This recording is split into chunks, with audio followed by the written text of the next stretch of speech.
Ok, las 2 semanas anteriores lo que hicimos fue resolver problemas, ir ahí como analizando situaciones que, si ustedes vieron, no se ajustaban a las medidas que habíamos visto el periodo pasado, ¿verdad? No, yo no podía comparar esa información según las cosas que habíamos visto el año pasado, entonces, perdón, el semestre pasado.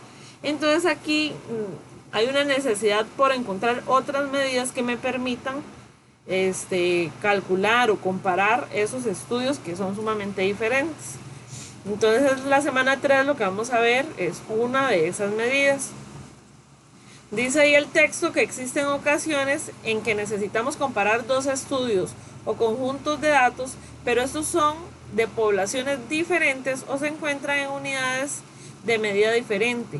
En cualquiera de los casos no podríamos realizar una comparación certera utilizando únicamente la desviación estándar o dibujando un diagrama de cajas. Por esta razón, se hace necesario estudiar un parámetro nuevo que se llama coeficiente de variación y está dado por la fórmula, y entonces aquí viene la fórmula del coeficiente de variación, que va a ser la desviación estándar entre la media aritmética multiplicado por 100.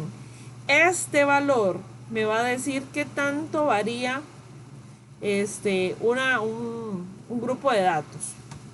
¿Ok? Cuando vimos el problema de la semana anterior, donde nos pedían comparar el peso de un grupo de jaguares y un grupo de tepescuintles, veíamos que los pesos de ellos eran muy diferentes, entonces no podíamos saber qué tanto varía uno del otro porque era imposible de comparar. Si ustedes llegan y hacen un diagrama de cajas, recuerden que utilizamos el periodo pasado diagramas de cajas para comparar la variabilidad de dos estudios, pero en este caso, o sea, son completamente diferentes los pesos. Y lo que en un TP puede variar en gramos, en un jaguar esos gramos no se notarían nada, ¿verdad? Entonces aquí es donde utilizamos el coeficiente de variación de dos estudios que sean completamente diferentes los datos para poder eh, dar una definición más clara de cuál es más variable que el otro. Entonces, utilizando, aquí vamos a ver un ejemplo.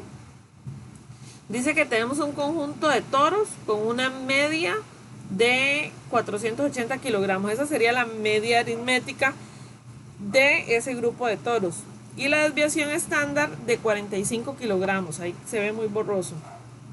Además, un conjunto de cerdos con una media de 90 kilogramos y una desviación estándar de, híjole, 10 kilogramos.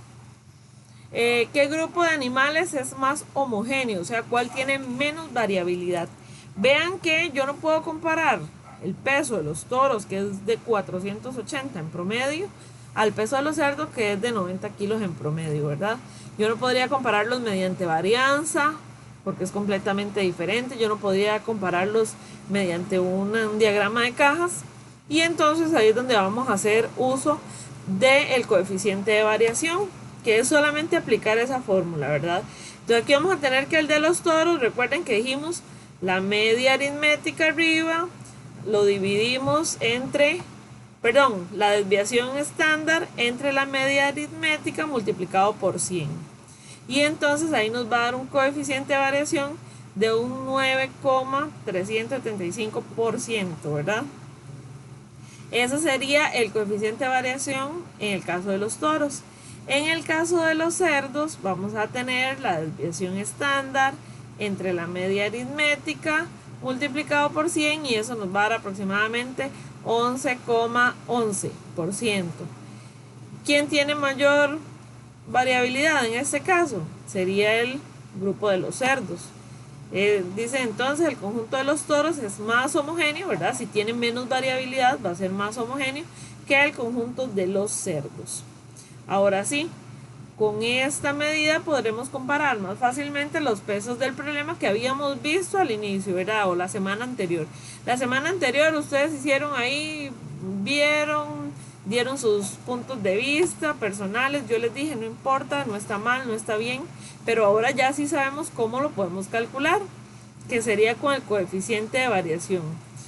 Ahora, para calcular la media aritmética y la desviación estándar, que es bien largo el cálculo de la desviación estándar, ahí les puse unos enlaces para que puedan ver un video de cómo se saca ese dato en las calculadoras.